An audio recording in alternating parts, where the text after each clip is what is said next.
अस्सलाम वालेकुम, welcome to नावल सुदु लाइब्रेरी चैनल। तो बढ़ते हैं अपने नावल की तरफ।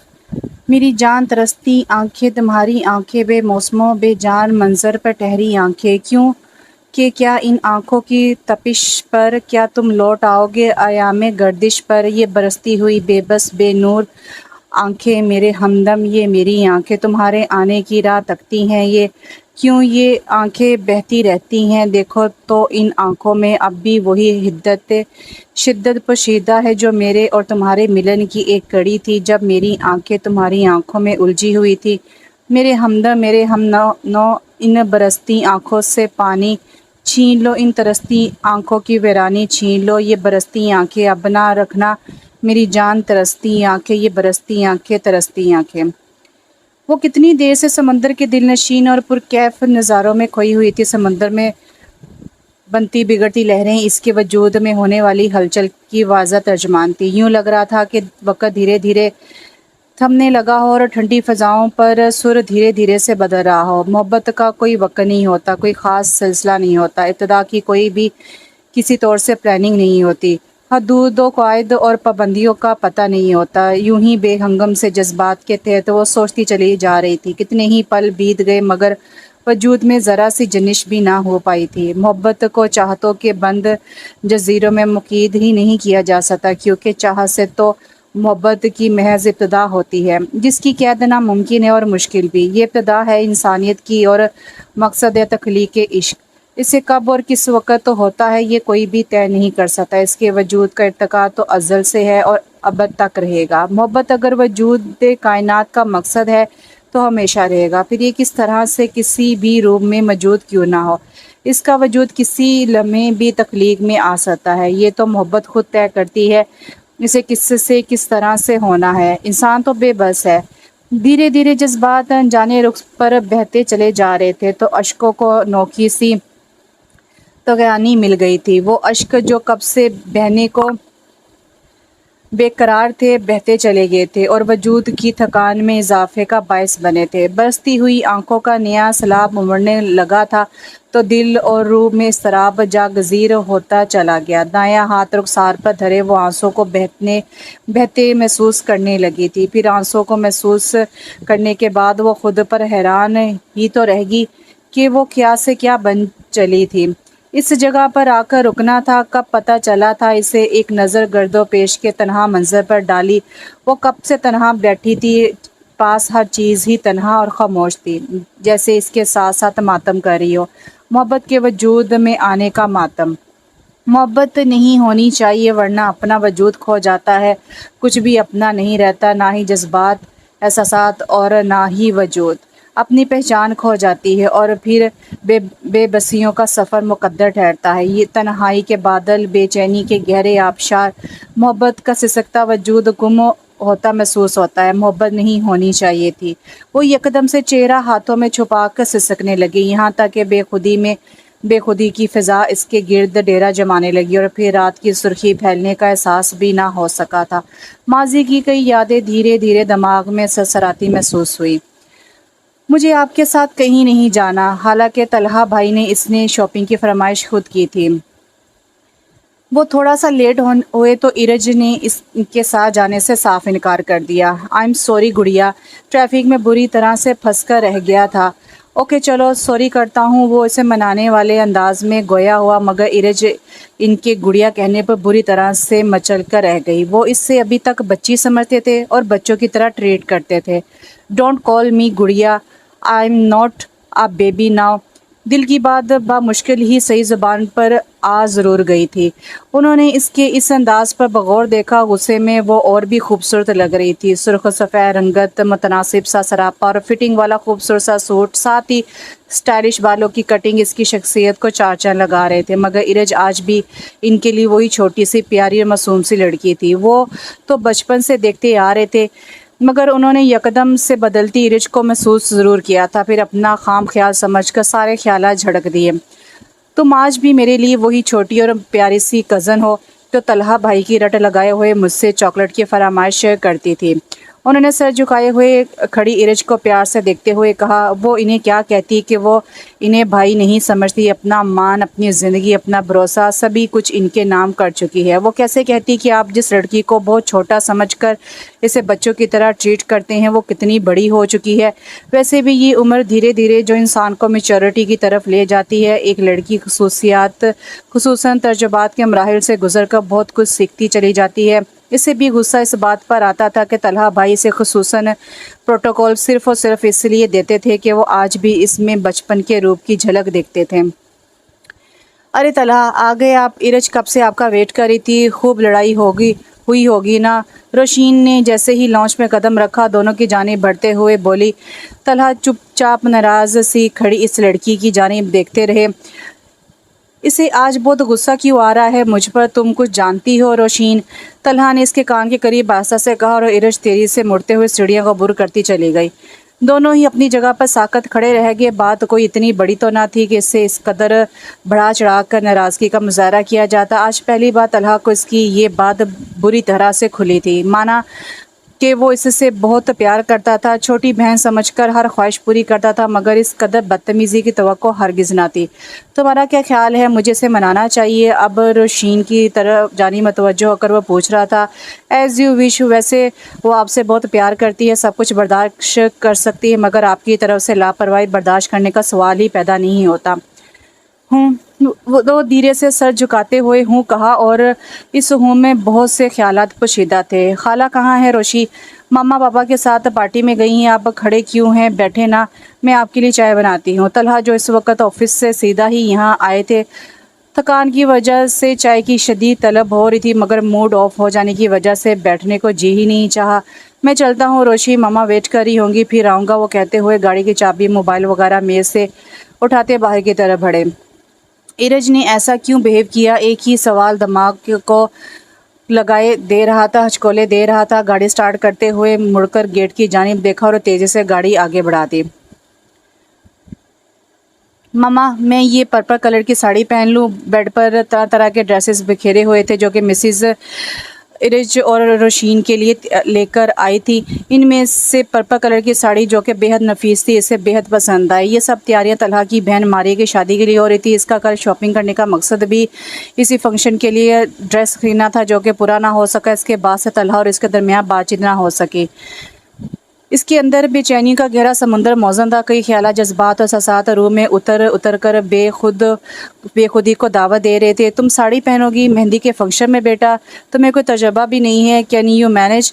मामा ने इसकी तरफ देखते हुए प्यार से कहा। जी मामा, आई कैन मैनेज। वो सर को फिर से उठा नहीं सकी थी। क्या कहती कि वो तो इस शख्स का दिल जीतना चाहती थी। वो तो बस ये चाहती थी कि तलहा दाऊद इसे सराहे, इसकी तारीफ़ करे, वो इसके जज्बात और एहसास की आबारी करे, मगर ये किस हद तक मुमकिन था, इसे इस बात की भी कोई उम्मीद नहीं थी। वो तो बस अनजान रस्तों की मुसाफिर थी। इसे तो ये भी नहीं पता था कि इन राहों में कांटे किस कदर हैं, किस हद तक इसे चलना है, किस हद तक अपने बदन को ज़ख्मी होना है। मोहब्बत का होना तो तय था, मगर इन रस्तों से उल्फत के आगे की हदें इसे मालूम नहीं थी। मामा ने इसे साड़ी पहनने की परमिशन दे दी तो खुशी रूह बदन में सराहत करती हुई महसूस हुई थी। वो इस शख्स के लिए तैयार हो रही थी। वो इसे सराहेगा, वो इसे देखेगा तो शायद निगाहें साकत भी हो जाएं। ये वजूद, ये सरापा, सभी कुछ तो इसी का तो था। वो ज़रा की देर के लम्हात मोहब्बत तो करता, फिर वो किन सोचों की हमसफ़र हुई थी। रोशीन ने इसके चेहरे पर बिखरे रंग बागौर देखे थे। वो चाहकर भी इन दंग रंगों की चाशनी का पता न लगा सकी थी। सामने इरज कमाल खड़ी थी, इसकी छोटी बहन, मगर वो अब छोटी कब रही थी। ये वक्त बेवक्त की अटकलियाँ, ये लम्हे लम्हे में खो जाना, ये जुनून खेजी सी हंसी जो वो अपने कमरे में चुपचाप बैठे हुआ करती थी। इरज हमें देर हो रही है, तैयार नहीं होना? रोशीन ने साड़ी के रंग में खोई इरज को कहा। वो सीधी वो सीधी हुई और ड्रेसिंग रूम की जानिब बढ़ने लगी। रोशी ने इस कैफियत को महज इरिज की मासूमियत ही समझा था। सर झटक कर मामा की जानिब मतवज्जो हुई जो अलमारी में सूट हैंग कर रही थी। मेहंदी का फंक्शन रियाज हाउस में ही अरेंज किया गया था। कमाल साहब तो बिज़नेस की ढेरों ढेर मसरूफियत की वजह से ना आ सके थे, मगर इरज, रोशीन और मिसेस कमाल वक्त से पहले ही पहुंच गए। गेट से दाखिल होते हुए पल भर को कदम डगमगाने ज़रूर लगे थे, मगर वो इसे संभाल गई थी। लोगों की बेइंतहा गैदरिंग, इसे ऐसा महसूस हुआ कि वो चल नहीं पाएगी, कदम साकत हो जाएंगे और वो यहीं पर खड़ी रह जाएगी। तलहा से नाराज़गी बदस्तूर कायम व दायम थी। वो नाजुक सा सरापा बेहद दिलकश लिए धीरे धीरे से कदम उठाती आखिरकार गेट से अंदर दाखिल हो गई। आंटी इन्हें देखते ही इनकी जानिब लपकी थी। मामा और रोशीन से मिलने के बाद वो जैसे मिलने के लिए बड़ी तो बेसाख्ता मुस्कुरा उठी थी। ताहरा, हमारी इश्क तो बहुत बड़ी और प्यारी हो गई है। मेरी जान आज सबसे ज़्यादा खूबसूरत लग रही है। आंटी ने इसके गाल पर बोसा देते हुए खुद से लगाकर ढेरों प्यार कर डाला। वो खुद में सिमट कर रहेगी, शर्म से पलके जो झुकी तो उठ ना सकी। तला भाई कहाँ है? आंटी नज़र नहीं आ रहे। रोशीन ने ज़रा लोन में निगाह दौड़ाते हुए कहा। फिर आंटी ने इन्हें लेकर एक जानिब चली आई जहाँ मारिया को मेहंदी लगाने का इंतज़ाम होना था। तलहा की बिजनेस पार्टनर्स आए हुए हैं। इनकी मिसेज और फैमिली तो इनकी कंपनी देने में मगन है और तुम आओ ना, कब से तुम लोगों का पूछ रही है। मैं ज़रा तहरा के इसके साथ गपशप लगा लूँ। आंटी मामा का हाथ थामते हुए ख़वातीन की गैदरिंग की जानिब बढ़ गई और वो चुपचाप रोशीन के साथ मारिया की जानिब चली आई जो कि उपटन के पीले सूट में सर झुकाए बैठी थी। इनसे मिलने लगी। बहुत जल्दी आ गए आप दोनों, अभी भी आने की क्या ज़रूरत थी? मारी ने प्यार भरा शिकवा किया। तुम अब हमारी नहीं, इनकी फ़िक्र करो, वो नज़र आ जाए तो हमें भी भूल जाओगी। रोशीन ने मुस्कुरा कर जवाब दिया। जी नहीं, ऐसी भी कोई बात नहीं है, वो तो अपने होंगे ना, तुम लोग तो कभी कभी मिला करोगे। वो दासी से सर झुकाते हुए बोली। अच्छा बस रहने दो, तुम ससुराल तो पहुंचो, रोज़ तुम्हें तंग करने आ जाए करेंगे, मैनेज करना मुश्किल हो जाएगा। इनकी गुफ्तगू में इरज महज चुपचाप इन्हें देखती रही। वो अभी तक नज़र नहीं आए थे जिनके लिए ख़ास इरज ने इस कदर एहतमाम कर रखा था। वो सामने आए तो ज़मीन और आसमान सा क्यों थम जाने लगता है। इससे मुलाकात कैसे होगी भी या नहीं? अगर हुई तो वही रस्मी सा लहजा, आमसी गुफ्तगू, वो इसकी कैफियत जान क्यों नहीं लेते। वो इस कदर सोचों में गुम थी कि वो शख्स चलता हुआ बहुत करीब बैठ गया तो भी इससे खबर ना हुई। अभी तक नाराज़ हो मुझसे, करीब ही वो शीरी लहजा गूंजा जो हवास जाम मोतर होते चले गए। वो चूंकर सर उठाए तलहा की जानिब देने लगी। बेख्तियारी में सर नफ़ी में हिलता चला गया। देखा रोशी, मैंने कहा था ना कि मेरी गुड़िया मुझसे ज़्यादा देर तक नाराज़ नहीं रह सकती। चलो इरज, मैं तुम्हें अपनी गैस से मिलवाता हूँ। वही आम सा और सादा सा लहजा, इसके कंधे पर हाथ रखते हुए वो उठ खड़ा हुआ, मगर अब जबकि इसके बारी थी तो लम्हे यकदम से सकूत से आशना होते चले गए। वो इसके साथ चलने का ख्वाह थी तो चलने में दिक्कत भी आ रही थी, मगर कदम थे कि आगे बढ़ ना पाए थे। उठो इरज, देर नहीं करो, मुझे और भी बहुत से काम है। तलहा का मुस्कुराता लहजा इसके अंदर हलचल सा मचाता चला गया, यहाँ तक कि वो खुद हाथ बढ़ाकर इसे उठाने की सही कर रहा था, मगर इतना भी बर्दाश्त ना हो सका। मैं खुद उठ जाऊँगी, डोंट वरी, हल्का सा कहकर साड़ी का पल्लू साइड से पकड़ते हुए वो इस के शाना बशाना खड़ी हुई। बस एक ही निगाह इस पर पड़ी थी। तलहा ने इसे यूं सजदज के साथ पहली बार तो नहीं देखा था, मगर आज कोई तो ख़ास लम्हा था। वो साकत निगाहों से देखता चला गया। शायद वो इसके इस अंदाज पर जो कि ग्रेज पा लिए हुए थे इससे हैरान हुआ था। वो जो हर एक की निगाह का मरकज़ बनी हुई थी, किसी निगाह की आरजू ना की थी, महज तलहा के सिवा इसने देखा तो भी तो आम से अंदाज से, मगर आज यकदम अचानक से ही हर अंदाज बदला था। इसके वजूद में वो यकदम से ही खोता चला गया। फिर अगले ही लम्हे अपनी सोचों से फरार चाहते हुए वो मुड़ा और आगे की जानिब बढ़ गया। इरज से सब कुछ जानते हुए भी हवास अजीब ही लैब पर चल निकले थे। ये कैफियत बेचैनी की थी, बेकरारी की कैफियत। इसने इरज कमाल की शिकवा कना निगाहों की ज़बान पढ़ ली थी। वो इन नज़रों की बेताबियों को कैसे जान नहीं पाता। नहीं, वो तो ऐसा सोच भी नहीं सकता था। इसने तो कभी ऐसा कोई तासुर नहीं दिया था। फिर क्यों इरज इसकी तरफ से बढ़ती चली गई थी? क्यों इससे तक़वात वाबस्ता करती चली गई थी? वो तो इसे हमेशा बच्चों की तरह ही ट्रीट करता था। अब भी तो अंदाज़ वही था, मगर निगाहों की ज़बान कैसे डाली। आंटी ने इरज और तलहा के साथ साथ आता देखकर चुपके से कोई दुआ कर डाली थी। इरज पर बनाव सिंगार और साड़ी बेहद भली लग रही थी। कटिंग किए हुए बाल पुश्त पर बिखरे थे। इरज बेटा चलो मेरे साथ किचन में, तलहा के गेस्ट के लिए कुछ चाय वाय का इंतजाम कर ले। वो इसे साथ ली किचन की जानिब बढ़ गई जबकि तलहा अपने दोस्तों की जानिब। कुछ समझ नहीं आ रहा था ये बेचैनी क्यों होने लगी थी। इसे खुद से शर्म महसूस हो रही थी। जिस लड़की को वो अपनी बहन से बढ़कर चाहता था, इसके बारे में ऐसा सोचना बिलाशुबा वो गुनाह ही तस्वर कर सकता था। वो आंटी के साथ किचन में आने के बाद इनकी हेल्प करवाने लगी। बाल जो पुश्त पर बिखरे थे वो इसे समेट लिए थे। ये मौसम चूँकि सर्दियों का था, सो किचन में काम करने से कोई ख़ास मसला नहीं होता था। वैसे भी इसे इस जगह पर आंटी के साथ काम करते हुए अजीब सी सरशारी हो रही थी। आंटी इसे अपनी तय काम करते हुए बाहर के इंतजाम संभालने चली गई। फिर इकलौती बेटी की शादी थी, किसी किस्म की कमी का रिस्क नहीं ले सकती थी। आप एक बार निगाहें गलत डालकर देखिए तो तलहा महज एक बार इस पागल लड़की के जज्बात से आशना होते ये तो महसूस करते कि दिन रात मैं किस आग में जुलूस रही हूँ। चलो अगर मोहब्बत ही होगी थी तो कुछ ऐसा करते कि मुझे करार आ जाता। ठुकरा ही देते कि सिसकने लगती, खुद से प्यार करने से रोक ही देते। तलहा आपकी तरफ बढ़ ना पाती, ये क्या आपको तो इन जज्बातों का इल्म ही नहीं है, मेरी मोहब्बत से वाकफियत ही नहीं है। बेख्तियारी चाय थर्मोस में डालते हुए अश्कों को एक गहरा सैलाब उमड़ आया था। वो इसी तरह बेखुदी में अपना काम मुकम्मल करके मुड़ी तो दरवाजे में खड़े तलहा रियाज को देखकर साकी रहेगी। दिल की धड़कनें जी भी तान पर धड़कना शुरू हो गई थी। वो इस तरह से पीछे आन खड़े हुए कि पता भी ना चल सका और फिर तलहा इसे रोता देखकर कुछ ना समझ पाया। कुछ कहने को कुछ पता होना भी ज़रूरी था। वो क्या कहता है इससे पता ही क्या था, मगर ये जज्बात, ये बेचैनियाँ वो कई दिनों से देखता चला आ रहा था। वो नहीं चाहता था कि रिश्क को किसी भी तरह का पॉजिटिव रिजल्ट दे। अरे तुमने अभी तक चाय नहीं बनाई और तुम्हें चाय बनाने का किसने कह दी? ये नाजुक से हाथ काम करने के लिए नहीं है। चलो कि तुम किचन से मम्मा खुद ही देख लेंगी।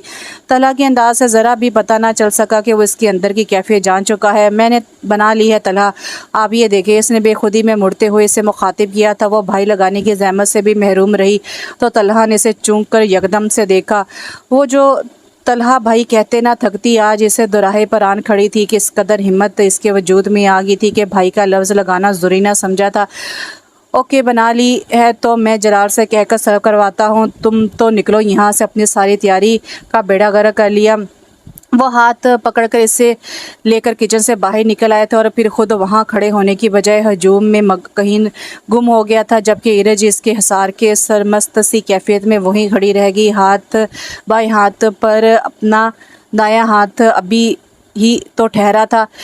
तुम इस तरह से क्यों खड़ी हो? चलो बेटा बाहर लॉन में चलो, मैं मेहमानों को चाय सर्व करती हूँ। और हाँ, मेरे रूम में जाकर फ्रेश हो जाओ। आंटी इसके गाल थपथपाते हुए किचन की जानिब बढ़ गई। वो बिल्कुल बेजान मूर्ति की मानिंद आगे बढ़ती चली गई। किस तरह का दौर आन खड़ा था, किस तरह की हवाएं चलने लगी थी, बस इसकी यादें, इसी की सोचें। बेखुदी थी, तिश्नगी का समंदर। इसे कुछ खबर ना थी यहाँ तक कि वो आंटी के रूम का दरवाज़ा झटके से खोले दहलीज पर खड़ी थी और अगले ही लम्हे दरवाज़ा लॉक करके वो तेज़ी से बेड पर गिरी थी और कुछ ही देर में सारे आंसू बहा दिए थे। जी चाहा कि इसे अपने हुलिये का सत्यानाश कर दे। ड्रेसिंग टेबल के सामने खड़े होकर सारा जेवर तेज़ी से उतारा था। फिर चूड़ियाँ, कंगन के बाद होंठों पर सजी लिपस्टिक भी खुरच डाली थी। बालों का भी अलग बुरा हाल कर दिया था और ड्रेसिंग टेबल के पास ही रोते रोते बैठती चली गई। जब इस शख्स ने देख कर सराहा तक नहीं तो इस रूप का क्या फ़ायदा? मोहब्बत नहीं होनी चाहिए थी। हाँ तलहा, मोहब्बत नहीं होनी चाहिए थी। लड़की खुद को बेमोल कर बैठी है, पागल हो चुकी है। कुछ सुझाई नहीं देता, कुछ दिखाई नहीं देता। बेखुदी ही बेखुदी क्यों? तिश्नगी, यास, प्यास। वो गोद में सर दिए बेतरह से सिसक पड़ी। क्या हुलिया बना रखा है तुमने इरज? कमाल, क्यों, किस लिए? करीबी से आवाज़ आई तो झटके से सर उठाए इसकी तरफ देने लगी। वो इस तरह से रूम में मौजूद होंगे ये सोचा तक ना था। वो यकीनन वॉशरूम की जानिब से बाहर आए थे और इसे इस हुलिये में देखकर क्या सोचते होंगे। मैं प्यासी हूँ तलहा, बेमोल हो चुकी हूँ। मैं मर रही हूँ आपके लिए, आपकी मोहब्बतों के हसूल के लिए। मुझे कुछ नहीं समझ आता, कुछ और दिखाई नहीं देता। मैं तड़प रही हूँ तलहा।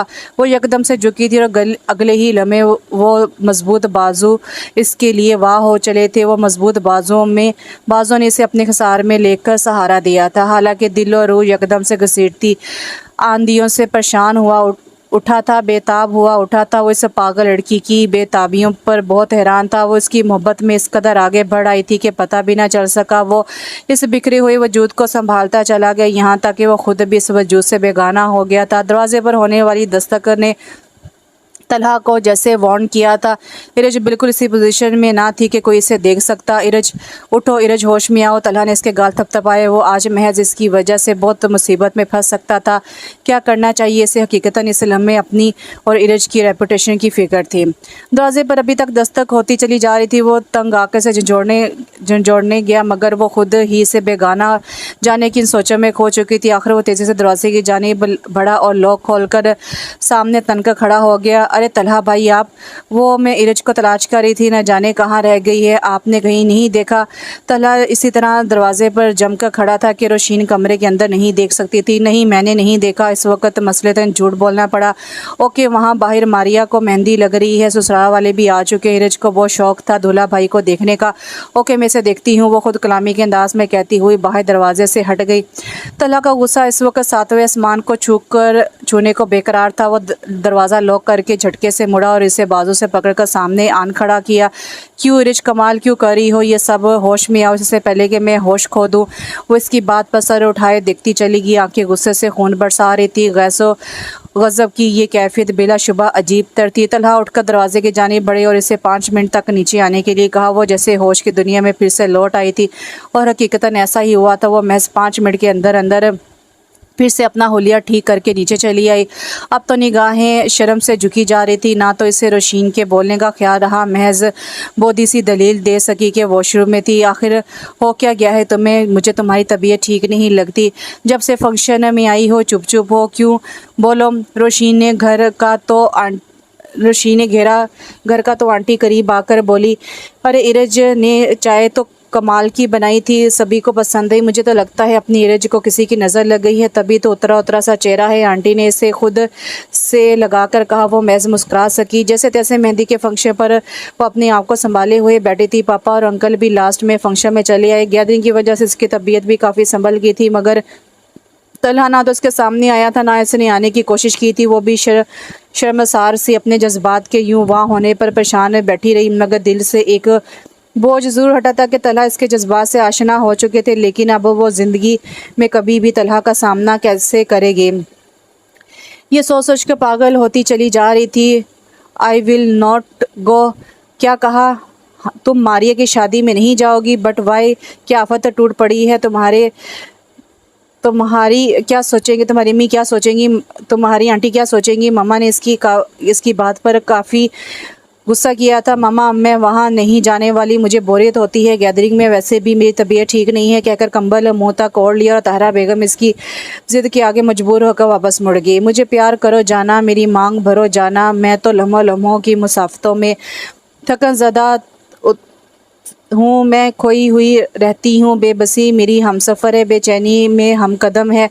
तुम कोई जाम भरो जाना, मुझे प्यार करो जाना, कुछ देर पास रुको ना, बरक़ात में भीगो तो मुझे चाहतों को दान करो, पल पल आहटे शुमार करो, मेरी मोहब्बतों को अमर करो जाना, मेरी मांग भरो जाना, मुझे प्यार करो जाना। तुम तो साहिलों की मध्यम सी सरगोशी हो, मैं बहता रुख का पानी हूँ, कभी मेरे संग भी चलो जाना, मेरी मांग कभी तो भरो ना। रात की गहरी खामोशी में आहट बनकर आना, तुम बीते हुए पलों से कुछ सरगोशियाँ चुराना, तुम मेरी अंग अंग में बसो ना, मुझे प्यार करो जाना, मैं कब से हूँ मुंतज़िर जाना, किसी शाम को यहाँ रुको ना, मेरी चाहतों को अमर करो ना, मुझे प्यार करो जाना, मेरी मांग भरो जाना।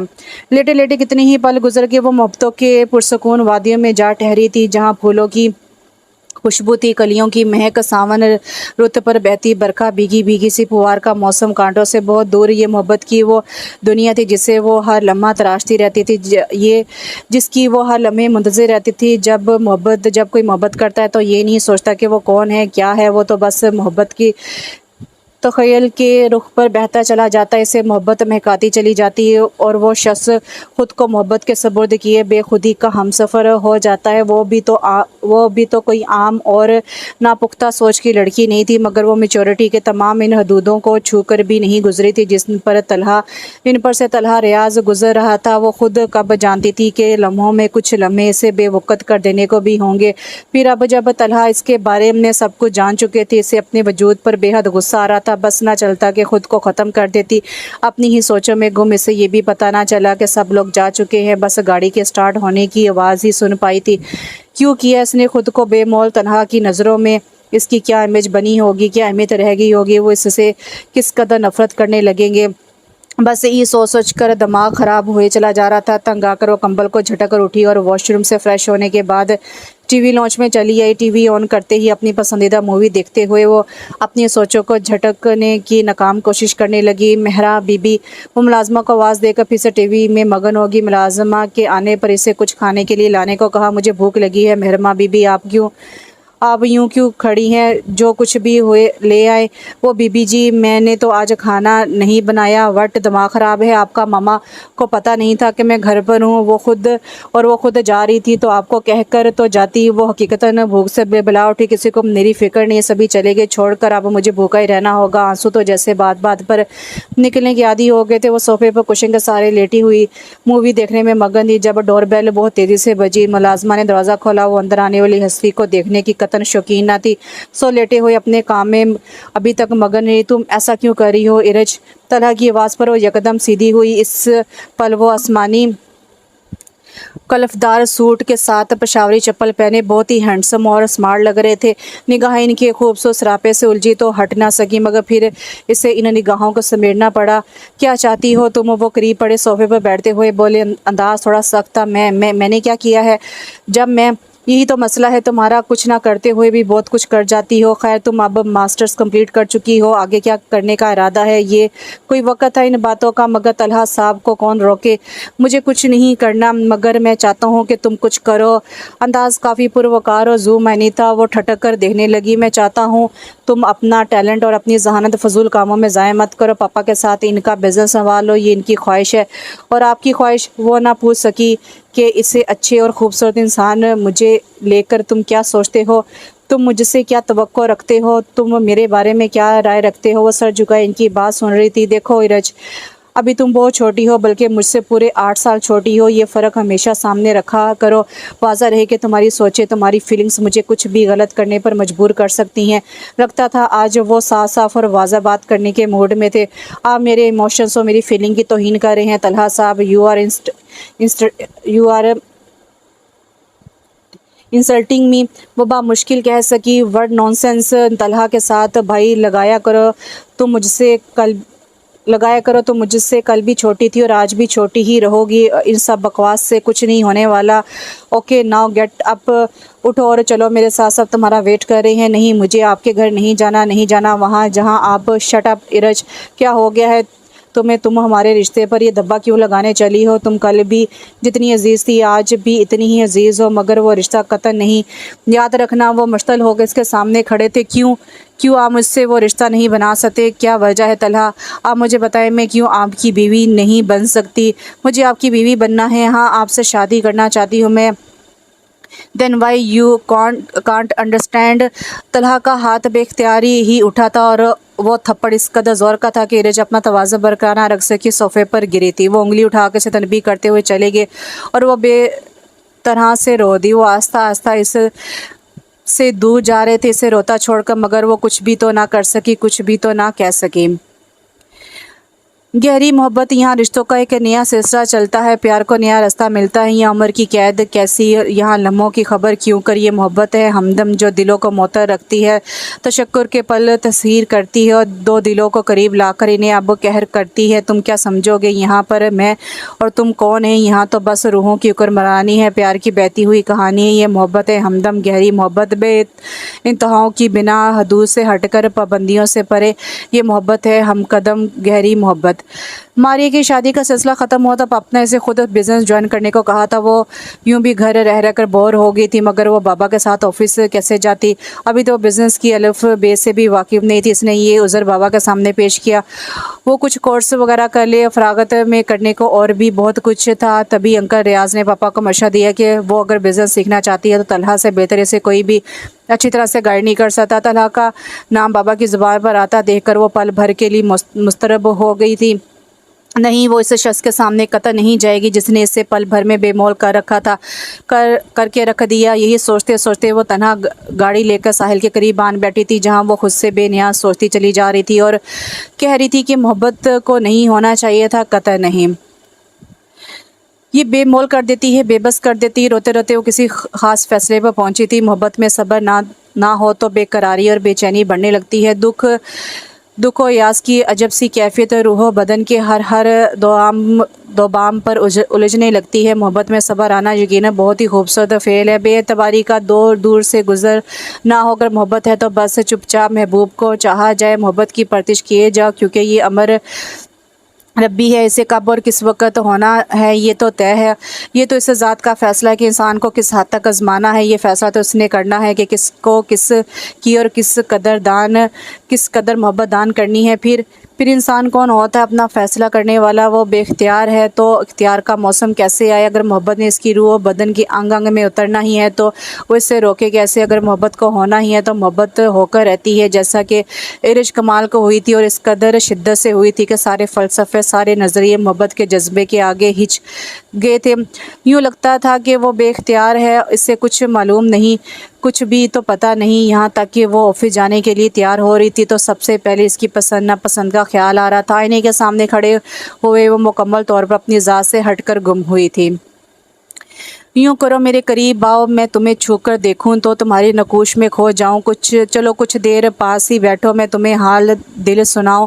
प्यार की वादी में यूँ गुम हो जाऊं कि तुम्हें अपना भी ना होश रहे, हर लम्हे के साथ खामोश रहे। यूँ करो कुछ पल मेरे नाम कर दो, कुछ वक़्त शराब कर दो, मैं इस वक़्त को आहटों में सजा लूँ और दंग रंगों में तुम्हारे लम्स को पलकों पर बसा लूँ। यूँ करो ना मेरे साथ चलो मुझ पर प्यार की बारिश करो। यूँ करो ना कि मुझसे चुरा लो और अपना बना लो। लबों पर धीमा सा तबस्सुम बिखरा था। धीरे धीरे मुस्कुराहटें एक अनोखे जज्बे से सरशार होकर उसके चेहरे पर बिखरी चली गई थी। वो मोहब्बत को पाने चली थी या खोने ये नहीं जानती थी। बस एक कदम था जो वो उठा रही थी, जैसे काविशों का समंदर पार करना चाह रही हो, जिससे दिल और रूह में तूफान भरना चाह रही हो। बस बेचैनी ही नहीं थी, खुशी थी, इत्मीनान था और सुकून था। मोहब्बत मिल जाए तो क्या होगा? चेहरे पर अलग सा शौक तबस्सुम बिखरने लगा। ये सवाल काफ़ी काबिल गौर था कि मोहब्बत मिल जाए तो क्या होगा? तुम्हें पा लेना कैसा होगा? तलहा तुम्हारी मोहब्बतों को बरसता देखकर कैसा लगेगा? वो वक़्त कब आएगा तलहा जब मैं मोहब्बत को अमर होता देखूंगी? फिर अगले ही लम्हे सर को झटकते हुए गाड़ी स्टार्ट कर दी। तलहा अपने रूम में बैठे हुए फाइलों में मुकम्मल तौर पर बिजी था जब वो हिम्मत करके दरवाज़ा नॉक करके गई।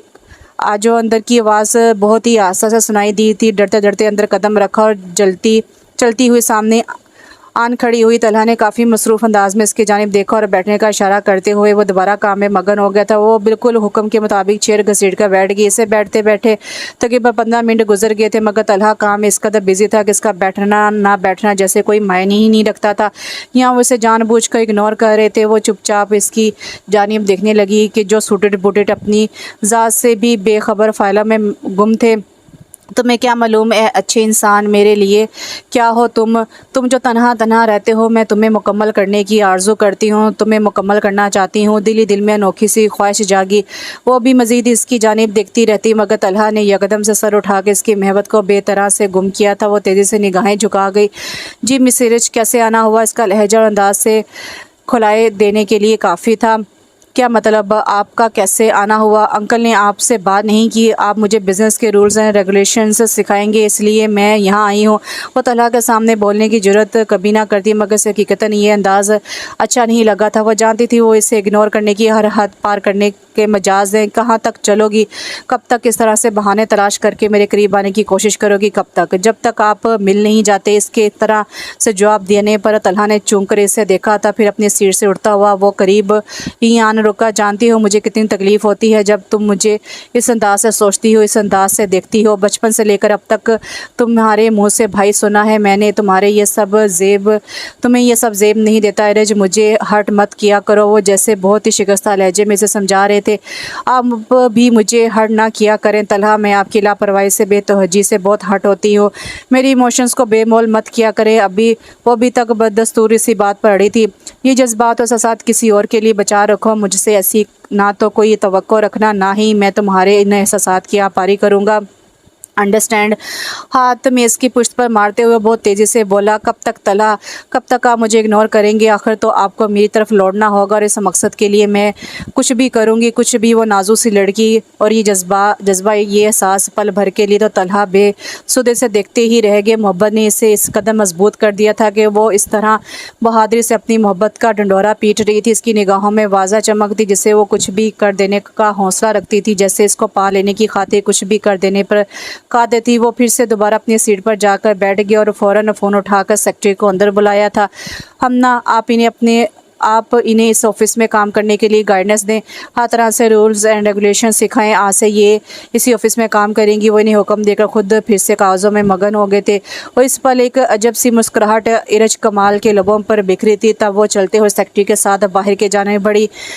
इसे तलहा की ऑफिस आते हुए महीने से ऊपर होने वाला था। इसी एक माह में इसने बिज़नेस के मुतालिक काफ़ी कुछ सीख लिया था, मगर तलहा और इसके दरमियान बातचीत तकरीबन ना होने के बराबर थी। वो खुद भी इससे बहुत मसरूफ़ रखता था ताकि वो ज़्यादा से ज़्यादा सीख सके। पापा और अंकल भी इसकी कारकर्दगी से वाकिफ़ थे और वो काफ़ी खुश थे। इसी दौरान तलहा के करीबी दोस्त ज़रगाम के लिए तलहा ने इरज के घर वालों के सामने प्रपोज़ल रखा। वो खुद भी इरज को देख चुका था। दर हकीकत इरज ज़रगाम को बहुत पसंद आई थी। वो जानता था कि इरज को ज़रगाम जैसे प्यार करने वाले शख्स की ही ज़रूरत है। इस बात से मबरा के इरज का रिएक्शन क्या होगा। इसने ज़रगाम के पेरेंट्स को इरज के घर जाने के लिए कहा। ताहरा बेगम कमाल को पहली नज़र में ज़रगाम बहुत पसंद आया। बाकी घर वालों ने तो महज अभी एक ही मुलाकात हुई थी, मगर वो ना तो इरज से पूछे बगैर कोई फ़ैसला करना चाहते थे और ना ही इरज की राय और पसंद के बगैर वो फ़ैसला करने का सोच सकते थे। ज़रगाम फंदी को जानती हो। रात में जब रोशी इरज के लिए रूम में दूध लेकर गई तो दूध साइड पर रखते हुए पूछा, मेरे पास फजूल वक्त नहीं किसी को जानने के लिए। वो कंप्यूटर के बटन तेज़ी से पुश करते हुए शायद कोई असाइनमेंट बना रही थी। इसका प्रपोज़ल आया तुम्हारे लिए। ये खबर बिलाशुबा किसी धमाके से कम नहीं थी। वो बेकरारी से खड़ी होकर सामने आन मौजूद हुई थी। वट रबिश दिस, ये क्या बकवास है? मैं इस शख्स से शादी कैसे कर सकती हूँ? पल भर को तो रूह बदन से निकलती महसूस हुई थी। क्यों? तुम इस शख्स से शादी क्यों नहीं कर सकती? बहुत अच्छा है, वो नाइस है। सबसे बढ़कर तलहा भाई के साथ अच्छी खासी दोस्ती है। इनफैक्ट तलहा भाई ने ही तुम्हारे लिए इन्हें सिलेक्ट किया है। तलवों से लगी और सर पर बिछी वाले मुहावरे के तहत वो बीचों ताप खाकर रहेगी। अजीब सी कैफियत दर आई।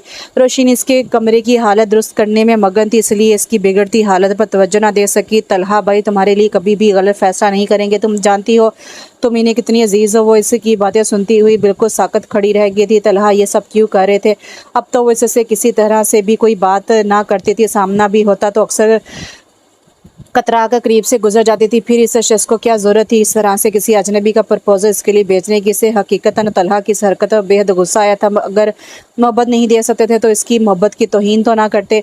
तुम्हें इस रिश्ते पर कोई इतराज़ तो नहीं है? इसकी अंदरूनी हालत से बेखबर रोशी ने इससे दराफ्त किया। मुझे पूरी उम्मीद है कि तुम ज़रगाम के साथ बहुत खुश रहोगी, बहुत सुखी रहोगी। इसके दाएं गाल पर हाथ रखते हो धीरज से कहा, रोशी मुझे ये शादी नहीं करनी। प्लीज़ प्लीज़ तुम मामा पापा से कहो कि मुझे किसी से भी शादी नहीं करनी। अगर तलहा नहीं तो कोई भी नहीं। इरज ने रोशीन को दमबासुद करके रख दिया था। वो इसकी जानी बहरानी से दिखती चली गई। मैं तलहा के अलावा किसी और से शादी नहीं करूँगी। रोशी प्लीज़ तुम मामा से कहो ये प्रपोजल मुझे कबूल नहीं है। वो उसके कंधे पर सर टका कर रोने लगी तो रोशी को ऐसा लगा जैसे वो मज़ीद खड़ी नहीं रह पाएगी। अगर इरज के अंदर ऐसी कोई फीलिंग्स थी तो इसे बताती तो सही, शेयर तो करती, मगर इसने शेयर करने की ज़हमत तक ना गवारा की।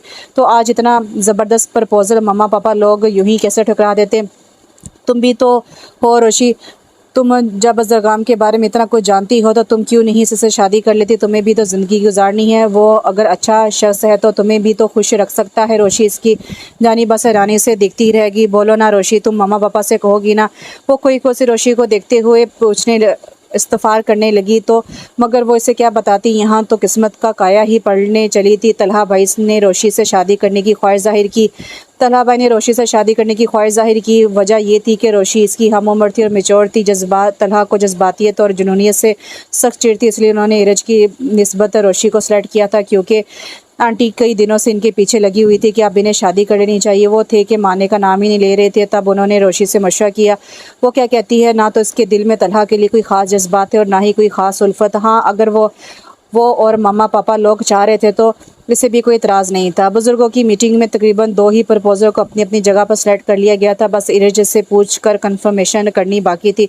रोशी इस बात में सर हिला के से तसल्ली दिला गई थी, मगर वो किस कदर बेबस थी ये इरज नहीं जानती थी। मौसम की तरावटें बदली थी। चांदनी रातों की दिलकशी का हाला हर सू बिखरता जा रहा था। सर्दियों की खनक रातें बेचैनी और बेकरारी किस कदर बढ़ा देती थी। वो छत पर खड़ी चांद की इस पुरनूर हाले को बगौर देखे चली जा रही थी। बेखुदी और बेबसी, बेख्तियारी का मौसम अपना भी कुछ पता नहीं था। जैसे कुछ है दूरियां, कुछ है फासले, कुछ दिल में थोड़ा उदास उदास, कुछ विरा विरा से हैं रास्ते, कुछ हमको अपनी खबर नहीं, कुछ तुमसे भी नहीं है राब्ते। तलहा के बारे में सोच कर ही चेहरे पर पुरहिद्दत सा लम्स बिखरता चला गया। वो दूर होकर भी किस कदर पास रहते थे, मगर इन्हें इस दीवानगी की परवाह थी ही कब। वो फिक्र होती तो कैसे, वो तो अपने बिज़नेस में बहुत बिजी थे। इन्हें तो अपनी पर्सनल लाइफ के वक्त ना मिलता था तो इसे वक्त कैसे देते। तुमने जरगाम के साथ शादी से इनकार क्यों किया? वो चांद को देखने में बुरी तरह महव थी। जब इसे तलहा की आवाज़ नज़दीक ही सुनाई दी तो दिल धक से रह गया। वो अचानक आकर इससे किस कदर खुश कर देते थे, मगर इनका सवाल कतई पसंद ना आया। मैंने सुना है कि जिससे मोहब्बत की जाए शादी भी इसी से होनी चाहिए। ज़िंदगी खुशगवार और पुरसुकून गुजरती है। कमाल का ज़ब्त था और अंदाज भी बेमहरी बरकरार थी। तलहा ने इसके सामने आन रुके और इस कदर करीब थे कि वो इनकी मौजूदगी सह नहीं पाई थी। तुम समझती क्यों नहीं करनी मुझे तुम जैसी इमेच्योर और पागल लड़की से शादी? सुना तुमने? और क्या तुम नहीं जानती कि मेरे साथ मेरी ही तरह की घर एडजस्ट कर सकती है? तुम में कहाँ है कोई खसूसियत, कौन सी खूबी है मेरी बीवी बनने लायक? मुझसे बढ़कर कोई आपको इस तरह से नहीं चाहेगा। तलहा आजमा कर देख ले, कोई इस तरह से बेमोल होकर भी साबित कदम नहीं रहेगा। मुझे नहीं चाहिए तुम्हारी मोहब्बतें, ये सब चाहते और मोहब्बतें इस शख्स के लिए रखो जो इनकी कदर कर सके। अजीब बेरुखी से जवाब दिया गया था। कभी तो तलहा, कभी तो मुझे समझ भी पाएंगे आप। मैं आपकी ज़िंदगी से हमेशा के लिए दूर जाने के लिए तैयार हूँ, मगर प्लीज़ ये बेरुखी, ये बेतनाई मत बढ़ता करे। मेरी मोहब्बतों और चाहतों का बेमोल मत किया करे प्लीज़। तलहा को इसकी तरफ देखते हुए किस कदर रफ़क़त पेश आई थी, बस वही समझ सकता था। वो समझता था कि ये सब जो इरज कर रही है महज वक्ती जज्बातियत है, महज पागलपन, मगर वो हकीकतन इसकी हिम्मत और हौसले को दाद दिए बगैर ना रह सका। मेरे अजनबी, मेरे आशना, तुझे हरफ हरफ में दुआ लिखूं। कोई ऐसा वसल नसीब कर, तुझे चांद तारे हवा लिखूं। अगर ना बन सकूं कभी तेरा तो हयात को हमने फ़ना लिखूं। अगर ना डर हो कुफर का मुझे तो मैं तुझे अपना खुदा लिखूं। ये ज़िंदगी कदम कदम पर तेरी याद से जवां रहे। मेरे अजनबी, मेरे आशना, मैं तुझे कभी ना जुदा लिखूं। इरज ने इसकी जानिब देखते हुए कोई प्यारी सी ख्वाहिश की थी। अब वो जो फैसला करने जा रहे थे इस पर अमल करना कतई आसान नहीं था, मगर इसके अलावा अब कोई हल भी नहीं था। जैसे तैसे कहकर इसने फ़िलहाल अपने प्रपोज़ल की बात को क्लोज़ किया था। इसका ख्याल था कि वो अभी बिज़नेस को थोड़ा टाइम देना चाहती थी। अगर तुम इस काम को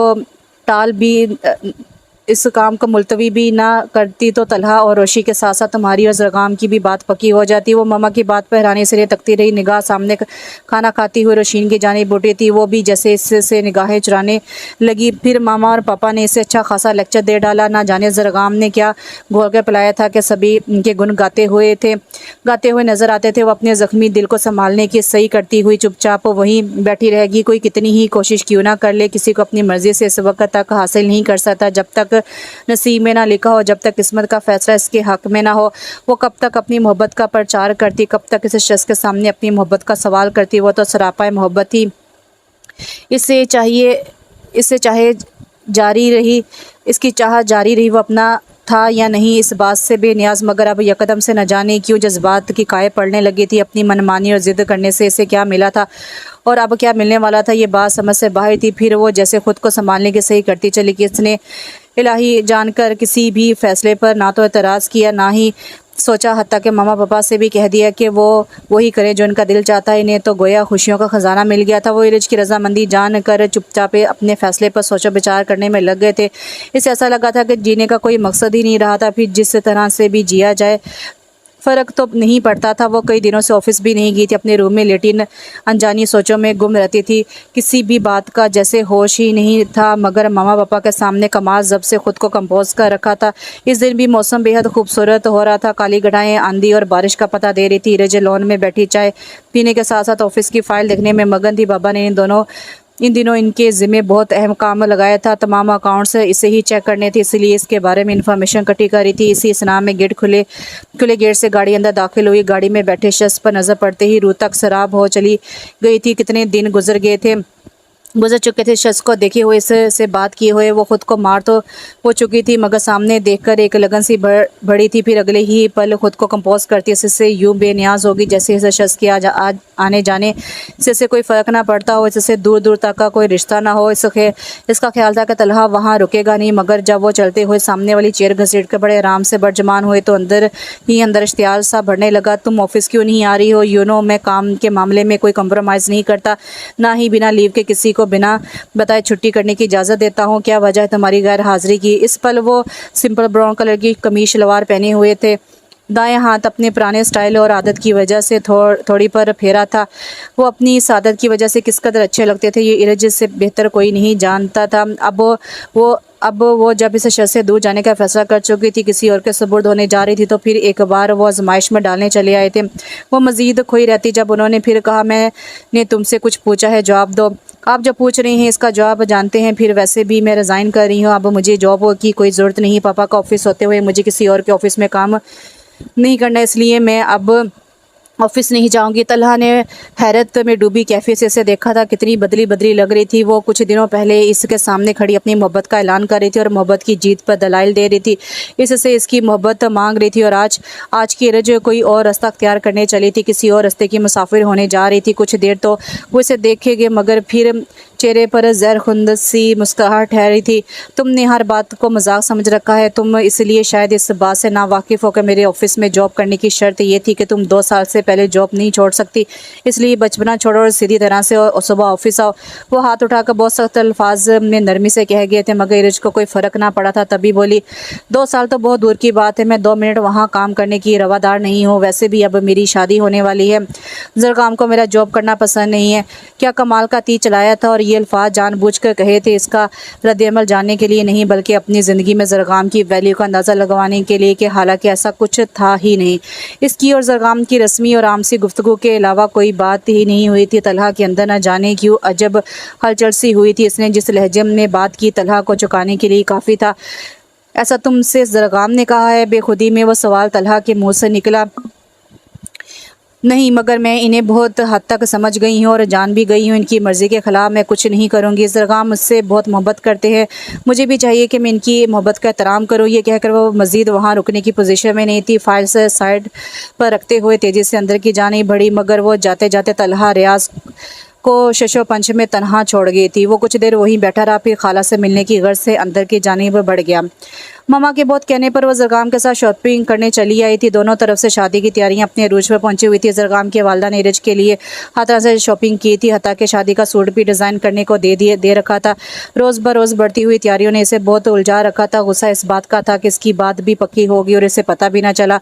अब अगर शादी होने जा रही है तो कम से कम इसे इन्वॉल्व तो करना चाहिए था, क्योंकि वो अपनी चीज़ों के मामले में बहुत चूज़ी थी। सिलेक्शन भी कमाल का करती थी। वो तो तलहा को ये दिखाना चाहती थी कि इसमें सब्र कितना है। वो इसे महज एक काम और इमेच्योर सी लड़की समझ के इग्नोर कर रहा था। इसकी मोहब्बत को महज बचपना और बेवकूफ़ी की ज़िद देकर मुस्तरद कर रहा था। इसके जज्बात और एहसास को कुछ तो सराहता, कम से कम इसे आराम से समझा ही देता। जरगाम के साथ फ्रंट सीट पर बैठे हुए इसकी क्या कैफियत थी वो ही समझ सकती थी। जरगाम बिलाशुबा एक डिसेंट और नाइस शख्स था। कोई लड़की भी जरगाम के साथ पर फ़ख्र कर सकती थी, मगर वो कम से कम ऐसा नहीं सोच सकती थी। हालांकि जरगाम इसके साथ शॉपिंग पर जाते हुए बहुत खुश था। इन दिनों वो इससे थोड़ी बात कर लेती थी। मामा पापा की खातिर इसके पास बैठकर इधर उधर की बातें तो कर लेती थी, मगर वो दिल कहाँ से लाती, वो जज्बात और एहसास कहाँ से लाती जो वो तलहा के नाम कर चुकी थी, जिसकी मोहब्बत को पूछती रहती थी। आप खुश तो है ना इरज? इसने अचानक ही इरज से सवाल किया था। वो सर उठा के से देखने लगी, फिर चेहरा परे करते हुए बोली, इससे क्या होता है? वो बेख्तियारी ही ज़बान से पिसा तो ज़रगाम यकदम चूक गया था। कुछ शख्स आपके साथ शादी करने जा रहा है, इस पल वो आपके साथ गाड़ी में बैठा है, आपके हर हुक्म पर जी करने को तैयार है। और क्या चाहिए आपको ज़रगाम शादी करने के लिए? और क्या ज़रूरी होता है? आंखों से आंसू उमड़ उमड़ आने को बेकरार थे, मगर वह ज़ब्त की आला हदों को छू कर गुजरना चाहती थी। इन्हें परे धकेलने का कमाल फ़न रखती थी। आपकी विश बहुत अहम है इस रिश्ते को जोड़ने के लिए। नहीं ज़रगाम, विशेष से कुछ नहीं होता। अगर ये रिश्ता जुड़ा है तो जुड़ने दे, ये मत सोचे कि मेरी विश है या नहीं, प्लीज़। वो बड़े तफक्कर से कहकर शीशे के इस पार देखने लगी, मगर ज़रगाम के अंदर बहुत से इस्तराब और सवालात ने जन्म लिया था। तो इरज का इसे तवज्जो और टाइम ना देना किसी भी वजह के बगैर नहीं था, और इरज के ख्यालात जानकर वो हकीकतन परेशान हुआ उठा था, मगर इस बात से इरज को कतन कोई फ़र्क नहीं पड़ता था। ज़रगाम ने इसे अपनी पसंद की शॉपिंग करवाई और वो चुपचाप इसकी खुशी के आगे बुत बनी इसकी दी हुई चीज़ें लेती रही। घर पहुंची तो काफ़ी थक चुकी थी। रात का खाना दोनों ने बाहर ही खा लिया था और कॉफ़ी पीने के बाद हल्की फुल्की गुफ्तगू भी हुई। इससे ज़रगाम का मूड तो काफ़ी फ्रेश हो गया था, मगर इरज मज़ीद उलझती चली गई। इसलिए घर आकर किसी से ख़ास बातचीत नहीं की थी। रोशीन इसकी और ज़रगाम की शॉपिंग की हुई चीज़ें देखकर खुशी से उछली उठी, क्योंकि वो ये समझ रही थी कि इरज अब ज़रगाम के साथ सेट हो जाएगी और अपनी अज़वाजी ज़िंदगी के बारे में इससे किसी किस्म की परेशानी का सामना नहीं करना पड़ेगा। इसलिए वो इसकी लाई हुई चीज़ों पर डिस्कशन कर रही थी। जो जवाब में इरज बस सर हिला रही थी या हूँ हाँ कर रही थी। इरज को लगा कि वो ऐसी दलदल में फंस चुकी है जहाँ से इसका निकलना बहुत मुश्किल था। कोई रास्ता नहीं मिल रहा था, कोई मंजिल दिखाई नहीं दे रही थी। अजीब सी बेखुदी थी, बेबसी बेचैनी के पल थे जो इसे परेशानी में धकेलते चले जा रहे थे। रोशीन के जाने के बाद वो तकिए में सर दिए ज़ोरों के तार रो दी। तुम कभी जान पाओगे क्या इस बेकरारी की बीती हुई कैफियत को? क्या तुम समझ पाओगे बेचैनियों के ठहरे मौसमों को? तुम इन भीगते जज्बात और एहसासात को महसूस करो तो इनमें कितनी तपिश मेरे संग संग चली है। हर पल सांसें जैसे उलझी हुई हैं, कदम डगमगाने लगे हैं, मंजिल गुम हुई है। तुम कुछ भी जान पाओगे क्या? रोते हुए वो न जाने कब नींद की वादी में उतर गई, कुछ पता ना चल सका। वो मुंह पर हाथ रख के शर्जर खड़ी थी। अभी अभी जो कुछ हुआ था सब बेयकीनी की कैफियत से मज़ीद था। ये कोई ख्याल ही ना था, शराब ना था, बल्कि हकीकत थी। सामने तलहा और रोशीन सर झुकाए बैठे थे और साइड पर पापा खड़े हुए इसे जहर खुंदा निगाहों से देख रहे थे। कुछ देर पहले ही ज़रगाम इनसे ये कहकर जा चुका था कि वो इससे शादी नहीं करना चाहती, तो ज़रगाम भी किसी तौर पर ये शादी करने पर रजामंद नहीं। वजह मालूम करने पर रोशीन ने सारी बात पापा के गोशेगुजार कर दी, तो पापा मुश्तल होकर इरज पर हाथ उठा बैठे थे। इरज की वजह से दोनों फैमिलीज में दूरियां पैदा हुई थी। वो ये बात अगर पहले मामा को कहती तो वो सोच सकते थे, और फिर रोशीन ने इस मौके पर बात करके बिलाशुबा गलत किया था। इस बात का अफसोस तलहा को ज़्यादा था। इरज चुपचाप बहते हुए आंसू समेत इनकी बात सुन रही थी, जो कह रहे थे कि अपनी औलाद को ढील और प्यार तवज्जो देकर मैंने बहुत गलती की है। वो मोहब्बत का प्रचार करते हुए आज किंग ज़बान से खड़ी थी। वो तलहा पर भी नाराज़ थे कि वो इतना कुछ हो गया, नौबत यहाँ तक आ पहुँची, तो इसने जिक्र करना भी मुनासिब ना समझा। मामा ने इन्हें रिलैक्स करने को कहा था, साथ में ये भी कहा था कि इतनी बड़ी बात नहीं जितना आप बढ़ा रहे हैं, घर की बात है, घर में ही हल हो जाए तो ज़्यादा बेहतर है। तुम नहीं समझ सकती तहरा बेगम क्या किया है इसने। अब बाप का नाम डबो दिया, कितने मान से वो लोग रिश्ता पक्का करके गए थे। इस बेटे के गुण गाते नहीं थकते थे, मगर ये बेटी सब कुछ ही तय करती गई और ज़रगाम से भी कह दिया कि क्या ज़रूरत थी ये सब बकवास करने की। वो किसी तौर ठंडे नहीं हो रहे थे। इरज रोते हुए चेहरे के साथ सीढ़ियों को बुर करते अपने रूम की जानिब बढ़ गई, जबकि तारा बेगम इन्हें गुस्सा ना करने की ताकीद कर रही थी। रोशीन इरज की पैवरी में ऊपर की जानिब बड़ी, मुबादा वो गुस्से में कुछ कर ही ना ले। रोशीन इस लम्हे पापा को सब बताकर बज़ाहिर गलत किया होगा, मगर ऐसा शायद इरज की बेहतरी के लिए ही हुआ था। अब क्या कहते हो तलहा? मुझे तो कुछ भी समझ नहीं आ रहा। वो लोग कैसे बेइज्जत करके चले गए हैं। ज़रगाम ने अलग इरज पर उंगली उठाई, कहीं का नहीं छोड़ा हमें। इनकी आवाज़ में परेशानी बहुत वाज़ा थी। क्या तुम इरज से शादी कर सकते हो तलहा? उन्होंने बहुत शिकस्ता लहजे में कहा था। तलहा को अपना आप भी इनकी बात पर गुम होता महसूस हुआ था, मगर वो चुपचाप सर झुकाए खड़ा था। ये आप क्या कह रहे हैं कमाल? तलहा की बात रोशीन से तय हुई थी। तहरा बेगम ने कहा था ये बहुत ज़रूरी है। तहरा बेगम बेटियों के जज्बात और साथ बहुत नाजुक होते हैं। वो इस मोड़ पर आ गई है जहाँ से इसे वापस नहीं मोड़ा जा सकता, और ये मैं नहीं कह रहा, रोशीन खुद कह रही है। वो समझती है कि इरज सिर्फ तलहा के साथ ही खुश रह सकती है। इसकी बात पर तलहा ने चूम कर इन्हें देखा। अब बाकी कुछ भी कहने के लिए बचा ही क्या था। तो इरज कमाल की मोहब्बत जीतने जा रही थी। इसकी मोहब्बत में इतनी ताकत थी कि वो तलहा को अपने मुकद्दर का हिस्सा बनाने चली थी। वसीला कैसा भी बना था, वजह जो भी बनी थी, मगर इसने तलहा को बस मार कर ही लिया था। इसे हासिल करने के लिए जितनी भी तगवदूद की थी वो सब बेमाया और बेवक़्त नहीं की थी। अगर ज़रगाम और इसकी फ़ैमिली खुद रिश्ते को तोड़ गए थे तो ये रोशीन ही की वजह से मुमकिन हुआ था। इसने ज़रगाम से ऐसा सब कुछ करने को कहा था क्योंकि रोशीन जानती थी कि इरज सिर्फ तलहा की है और तलहा की होकर रहेगी। इरज तलहा के बिना अधूरी है। अगर कोई इसे मुकम्मल कर सकता है तो वह तलहा ही होगा। फिर बुज़ुर्गों की मीटिंग्स भी मुनक़िद हो चुकी थी। इरज नहीं जानती थी कि ये सब कैसे हुआ था, किस तरह वो तलहा तक रसाई हासिल कर पाई थी। सुहाग का सुर्ख जोड़ा ज़ेब तन किए वो तलहा के बेडरूम में बैठी थी। बेयकीनी की कैफियत हर तरह से नुमायाँ थी। तलहा कैसे मान गए थे, कब इसे तलहा के नाम की मेहंदी लगी और कब वो रुखसत होकर इसके बेडरूम तक लाई गई थी, कुछ भी होश ना रहा। कभी भी कुछ भी पता ना चला था कि अगर पता था तो सिर्फ़ और सिर्फ इस बात का कि वो इसकी हो चुकी है। इसके हाथ पर तलहा के नाम की मेहंदी लग चुकी है। मोहब्बत मिली भी तो किस सूरत, दिल बेखबर को ये भी ना पता चला कि वो पिया देश चली आई है। मगर इस तरह से आते हुए वो मम्मा पापा से रो रो कर माफ़ी मांग रही थी। आंटी जो इसे अपनी बहू बनाकर बेहद खुश थी, इसके शाना बशाना खड़ी थी, इसका सहारा बनी हुई। फिर पापा मज़ीद नाराज़ कैसे रहते, नाराज़ रहने को रहा भी क्या था। रोशीन इसकी रुखसती पर बेहद रोई थी, मगर वो आंसू इस बात की खुशी के भी थे कि जिससे इसकी मोहब्बत मिल चुकी है। इसी तरह से बैठे बैठे वो नींद की पुरसकून वादी में उतरती चली गई। इस बात से बेनियाज के तलहा का रिएक्शन क्या होगा। शायद आज कई दिनों बाद वो लापरवाही की नींद सो पाई थी। चेहरे पर पहले जैसी मासूमियत आया थी। कितने ही लम्हे यूं ही बीते चले गए, यहाँ तक कि घड़ी ने रात के 2 बजा दी। इसी सना में तलहा ने कमरे में कदम रंजा फरमाया। बेहद थकान और बेचैनी अंग अंग से फूट रही थी। वो अपने तय शर्मिंदा था कि ना चाहकर भी इरज को अपनी ज़िंदगी का हिस्सा बना बैठे। इसे किस तरह से ठुकराया, किस तरह से बेइज्जत किया, सिर्फ इसलिए कि वो अपना रास्ता बदल ले कि शायद वो इसे खुशियाँ ना दे सके। किस कदर टूटकर बचपन से चाहता आ रहा था, मगर वो जब रिश्ता बदल गई थी, इसे किसी और ही नेश पर सोचने लगी थी तो इससे रहा नहीं गया। वो अपने और इसके रिश्ते की यूँ धज्जियाँ उड़ाए। सभी को दोनों के रिश्ते पर बेहद मान था, मगर अंकल ने जिस तरह से बिहेव किया इन्हें बेहद अफसोस था। फिर भी वो रोशीन के कहने पर इस रिश्ते के बारे में मान गए।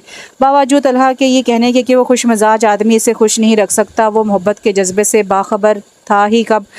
शायद तलहा ने कभी किसी को चाहा ही नहीं था, किसी से टूट कर मोहब्बत नहीं की थी। तभी तो वो इरज के जज्बात को महज फजूल बकवास समझकर मुसलसल इसलिए नज़रअंदाज करता आ रहा था ताकि वो अपने लिए अच्छा लाइफ पार्टनर चुन ले। मगर तलहा नहीं जानता था कि इरज इससे इस कदर टूटकर मोहब्बत भी कर सकती है। इसके बेहद बेइज्जत करने पर भी वो अपनी मोहब्बत में खरी थी, इसलिए तो इसकी बीवी के रूप में इस लम्हे इसके सामने मौजूद थी। कितना खुश नसीब था वो कि इसे इतनी चाहने वाली लड़की मिली थी, इस कदर मोहब्बत करने वाली। मगर दुख इस बात का था कि वो इन मोहब्बतों की कदर ना कर सका था। तो किस तरह अब वो इरज का सामने जाता। अब जब दोनों अज़वाजी ताल्लुक़ में बन चुके थे तो फिर भी वो इसके जानिब बढ़ने से इस कदर डर क्यों रहा था। शायद कि वो मोहब्बत का आदी नहीं था, या शायद वो इन मौसमों इन जज्बात से आरी था। मगर नहीं, वो नाजुक सा सरापा जिसका सर साइड पर ढल गया था, वो सरापा तो क़यामत खेज़ मुजस्मा लग रहा था। दिल और रूह में हलचल मचाता हुआ, जज्बात और एहसासात की आपारी मांगता हुआ तलहा बेचैनी से शर्ट के बटन खोलते हुए वॉशरूम के जानिब बढ़े ताकि गर्म पानी से गुस्ल करने के बाद थकान उतारी जा सके। कुछ ही मिनट बाद वो चेंज करके बाहर रगड़ता बाहर के जानिब बढ़ आया। वो अभी तक वैसे ही खुद से लाताल्लुक़ थी। तलहा का सोने का फुल मूड था और रात का ये पल थकावटें बढ़ाने को बेकरार था। जी चाहा कि इसके पास जाकर कोई प्यारी सी शरारत कर दे, इसे खुद में समेट कर अपने अंदर मौजूद जज्बों से आशना कर दे। मगर अभी इन सब बातों का वक्त ना था। अभी तो हिजर और फ़राक़ का मौसम दोनों के माबैन मज़ीद ठहरना था। मिलन का मौसम दूर ना था, मगर वो इसे बेहद खूबसूरत तरीके से मनाएगा ताकि कोई शिकवा ना रहे, कोई गिला ना रहे। मुस्कुराते हुए लाइट ऑफ कर दी और साइड पर पड़ा कंबल उठाया और इसके गिर्द उड़ा दिया और खुद साइड पर जगह बनाते हुए दूसरा कंबल ओढ़ लिया। ना तो इसे सोफे पर सोने की आदत थी, ना ही तलहा को ये ज़हमत गवारा थी कि वो इन तकल्लुफ़ात में पड़ता। दोनों अपनी अपनी जगह पर बर्जमान एक दूसरे से बेखबर थे और यूं ही रात धीरे धीरे गीत गाते हुए सिसकती चली गई। सुबह ने अपने होने की इतला दी तो खिड़की से आती हुई सूरज की शॉ ने इसे करवट लेने पर मजबूर किया। ऐसे इस नाम इसका सर तलहा के सीने से जा टकराया, जो कि बहुत ही करीब खुद से बेखबर था। कुछ देर वो यूं ही इसके सीने में सर दिए बेनियाजी से लेटी रही, मगर तलहा को इसके लम्स की खबर ज़रूर हुई थी। हवा से एकदम से बेदार हुए तो पता चला कि इसके गिर तलहा का हाथा बहुत वसी है। अजब खूबसूरत लम्हात थे, बेगाना होकर भी यगाना जैसे। जी चाहा किसी तरह वह बाजुओं में लिपटी रहे। इसका लम्स हिद्दत बेखुद कर देने को काफ़ी थे, मगर वो बेखुद होकर भी होशोहवास में था। यही वो मासूम सा चेहरा था जो दिल के हर लम्हे बेहद करीब रहता था, जिसे खोने का डर पल पल बेचैन रखता था। जिस वजूद को इसने उंगली पकड़े चलना सिखाया था, वो वजूद आज बहुत ही मुख्तलिफ और करीबी रिश्ते की डोर में बंदा सांसों से भी ज़्यादा करीब था। कितने दुख दिए थे इस वजूद को अनजाने में, लम्हा लम्हा तड़पाया था, मगर से तड़पाया कर वो खुद कब चैन से रहा था, खुद कब सुकून से रह पाया था। यूं ही आंखें मूंदे वो इरेज को अपने सार में लिए लेटा रहा था। इरेज कुछ लम्हे बाद कसमसाई थी। इसके सीने पर से सर हटाकर आंखें खोलने की कोशिश की तो इसे इतने करीब आकर सहे होशोहवास भी जाते रहे थे। दिल की धड़कनें जीभ लय पर धड़कना शुरू हुई थी। फिर ख्यालों का वसी दर खुलता चला गया। इसे झट से खुद से दूर नहीं किया, बल्कि बस आंखें खोले तलहा की जानिब देखती चली गई। अगले ही लम्हे तलहा ने इसकी जानिब देखा तो हसार यकदम से ढीला पड़ा था। गिरफ्त की चूलें मदम होती चली गई थी, और फिर वो इसे अपने वजूद से आज़ाद किए तेज़ी से करवट बदल कर रुख मोड़ गया। अंदाज जैसे इससे किनारा कश था या फिर अपने जज्बात को छुपाना था। वो आशा से उड़ती हुई बेड से नीचे उतरेगी। इतना भारी लिबास पहनकर सोई थी, मगर नींद ने ज़रा भी एहसास ना होने दिया। फ़ौरन से बेशतर से ड्रेसिंग रूम का रुख किया था। वो इस वज़नी लिबास में मज़ीद नहीं रह सकती थी। तलहा का अभी मज़ीद कुछ देर सोने का इरादा था, मगर दरवाजे पर होने वाली दस्तक ने इसका इरादा पूरा ना होने दिया। सामने ममा का मुस्कुराता चेहरा देखकर तलहा की सारी थकान उड़न छू हो गई थी। वो इरज और इसके लिए कपड़े लेकर आई थी, साथ में दोनों को जल्दी ही तैयार होने का कह रही थी। वैसे भी सुबह के 11 तो बज ही चुके थे। इनके कहने के मुताबिक खाला लोग इरज के लिए नाश्ता लेकर आ रहे थे। ये इनकी बहुत ख़ास रस्म थी। वो इनके जाने के बाद फिर बिस्तर दराज हो गया। इरज कुछ ही देर में फ्रेश होकर बाहर निकली थी। लंबे बालों से पानी के कतरे टपक रहे थे। इसे ड्रेसिंग रूम में जो ढीला ढाला सा सूट मिला वही पहन चुकी थी। बहुत हिम्मत करके वो रूम में चली आई थी। तलहा के मौजूद होते हुए इस कमरे में रुकना किस कदर मुश्किल था, इसके लिए वही समझ सकती थी। मम्मा तुम्हारे लिए ये सूट देकर गई है, तुम्हें यही पहनना होगा। इसे आता देकर वो बेड से उठकर वॉशरूम की जानिब बढ़ता हुआ अचानक रुककर गोया हुआ। चेहरे पर कमाल संजीदगी रकम थी, और इरज भी इस की तरफ देखने से कासे सर झुकाए हुए सामने मौजूद थी। तलहा के वॉशरूम में घुसते ही इसने अंदर दबा हुआ सांस बहाल किया था और चुपचाप हेयर ड्रायर निकाले बालों को ड्राई करने लगी। ड्रेसिंग रूम की सहूलत से एक बार फिर फ़ायदा उठाते हुए आंटी का दिया हुआ खूबसूरत सा मैरून कलर का कामदार सूट ज़ेब तन किया। फिर बालों की चोटी बनाई और हल्का फुल्का सा मेकअप करके अपनी तैयारी को ओके कर दिया, क्योंकि वो जानती थी कि रोशीन के आते ही इससे हैवी मेकअप करना होगा। वो ज्वेलरी पहनाए बगैर रह नहीं सकती थी। ये सब करना इसके लिए इसलिए मुश्किल था कि अब वो तलहा का कोई भी कमेंट्स सुनने की पोजीशन में नहीं थी। जब तक तलहा चेंज करके आए वो सोफे पर बैठी मैगजीन में मुकम्मल तौर पर गर्क थी। महज एक नज़र इरज के वजूद पर डालते हुए वो ड्रेसिंग टेबल के सामने खड़ा बाल बनाने लगा। इरज की निगाहें बेख्तियार ही उठी थी। तलहा ने खुद पर ढेर सारा परफ्यूम छिड़का तो पूरा कमरा महक गया और वो इस सहरज़दा से माहौल में बेखुद होने लगी। निगाहें बदस्तूर तलहा के गिर्द तवाफ कर रही थी। तलहा ने इसकी इस कदर महवियत देखी तो चेहरे पर यकायक से मुस्कान आ ठहरी थी। इसके मुस्कुराते हुए चेहरे को देखकर इरज की निगाहें मज़ीद ना उठ सकी थी। अब भी वो सर झुकाए दोबारा मैगजीन में महव हुई ही थी कि दरवाजे पर दस्तक हुई। वो खोलने के लिए उठना ही चाहती थी कि तलहा इससे पहले ही आगे बढ़ा था और रोशीन मुस्कुराते हुए अंदर बढ़ा ही। तलहा को स्नान करने के बाद वो इरज के गले लगी। बस इतनी मुख्तसर सी तैयारी, तुम अब शादीशुदा हो चुकी हो, अब से तुम्हें बहुत वेल ड्रेस्ड और मेकअप में रहना होगा। रोशीन के कहने पर वो चूक कर तलहा को देने लगी। शादीशुदा होकर भी वो शादीशुदा कब थी? जिस शख्स को चाहा था, अपना सब कुछ माना था और फिर वो इसकी निस्बत से इसके हमरा भी चली आई थी, मगर इसने कब इसे दिल से कबूल किया था? तलहा वहाँ मज़ीद नहीं ठहरा था, क्योंकि अब रोशीन का इरादा से मज़ीद तैयार करने का था। कुछ ही देर में इसने इरज को बिल्कुल दुल्हन की माँ ने सजा दिया था। नीचे सभी गेस्ट मौजूद थे। अगर इरज सिंपल से जाती तो आंटी के ससुराल वालों को ज़रा अच्छा न लगता, दूसरों के लिए ही सही। अब इरज चुपचाप तैयार ज़रूर हुई थी। फिर रोशीन से लेकर नीचे चली। निगाहें थी कि ज़मीन से लगने के बाद फिर से उठ ना पा रही थी। तलहा सामने ही अपनी कज़न के साथ बैठा बातें करने में महवत थे। इस वक्त लॉन्च में बहुत से लोग बरजमान थे। इरज के मामा पापा के अलावा तलहा की फैमिली, फिर आंटी के ससुराल वालों में इनकी सास और आंटी की नंद और बच्चे वगैरह। इनका आजकल में वापस जाने का प्रोग्राम था, मगर कल का शानदार वलीमा अटेंड करने के बाद इसे आता देखकर आंटी आगे बढ़ आई थी और इरज को तलहा के साथ ही सोफे पर जगह दी। पता नहीं ये कैसी रस्म थी। तलहा सीधा होकर बैठ गया। माशाल्लाह बहुत खूबसूरत जोड़ी है, अल्लाह नजर बस से बचाया। तलहा की दादी माँ ने दोनों की ढेर सारी बलाएं ली। खानदान में वही बुजुर्ग खातून थी। फिर उन्होंने इरज के हाथ पर सुर्ख नोट रख दिया और सर पर बोसा दिया। मामा पापा से मिलने के बाद नाश्ते का सिलसिला शुरू हुआ। बहुत ही मुश्किल वक्त था इसके लिए। साथ में बैठा शख्स जो इसका हो चुका था, मगर इससे इस तरह से बेगाना बैठा था जैसे इससे कोई भी रिश्ता ना हो। तलहा इसके अंदर होने वाली इस तराबी कैफियत को समझ रहा था, जो बज़ाहिर नाश्ता करने में मगन थी।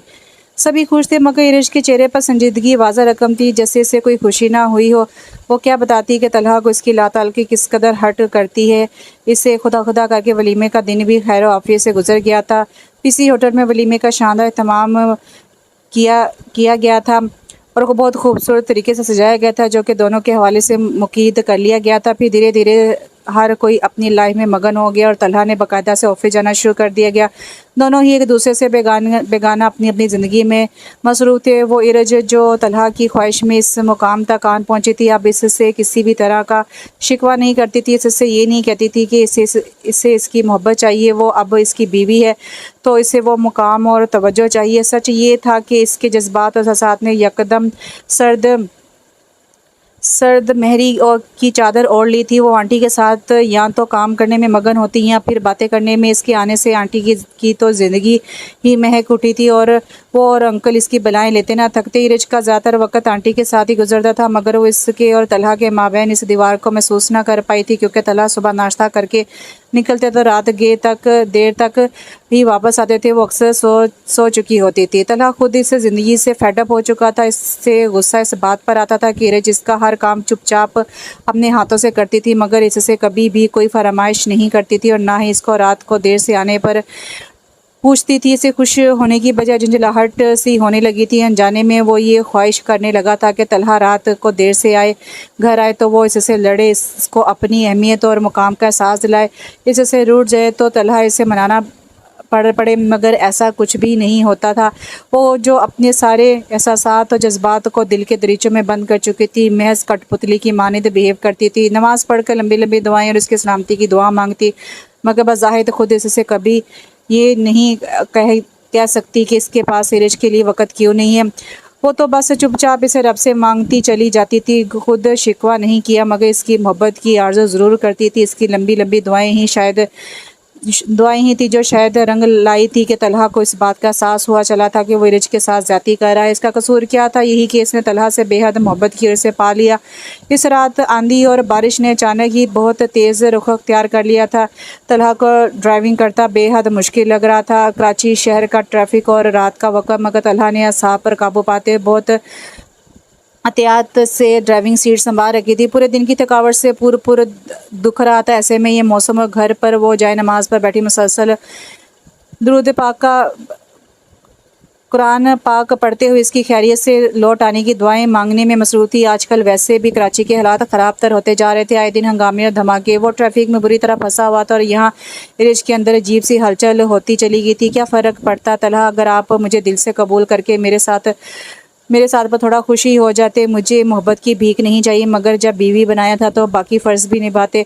दुआएं मांगते हुए आंखों से अश्क जारी थे। रोते रोते आंसू भी खुशियों को हो चले। वो तस्बीह पढ़ने में इस कदर महवत थी कि अंदर आते हुए तलहा का वजूद भी ना दे सकी। वो इसे इसी तरह से जायनमाज़ पर बैठ कर बेयकीनी की सी कैफियत में गिरा हुआ था। इस बात से वाकिफ़ तो था कि वो इसके लिए दुआएं करती है। इसकी खैर आफियत के लिए दुआएं मांगना इरज को किस कदर अच्छा लगता था। ब्रीफ केस साइड पर रखे वो चेंज करने की घर से सामने से गुजरा तो इरज ने यकदम से झुका चेहरा उठाया था। तलहा आ चुके थे बिल्कुल खैर आफियत से। इन्हें ठीक ठाक सामने देखकर बेख्तियार लब से अल्लाह तेरा शुक्र है निकला था, मगर ये क्या तलहा इसके सामने बेनियाजी से गुजरता वॉशरूम की जानी बढ़ा, क्योंकि वो बारिश में अच्छा खासा भीग चुका था। इरज ने जायनमाज लपेटी और इसके लिए चाय बनाने के लिए किचन की जानिब बढ़ गई। हालांकि तलहा इससे फरमाइश नहीं की थी, मगर वो जानती थी कि इस सर्दी में तलहा को चाय की कितनी ज़रूरत होगी। एक पल के लिए एहसास बनकर आ जाते, दूसरे ही पल ख्वाब की तरह उड़ जाते हो। जानते भी हो कि डर लगता है तन्हाइयों से, फिर भी तन्हा छोड़कर चले जाते हो।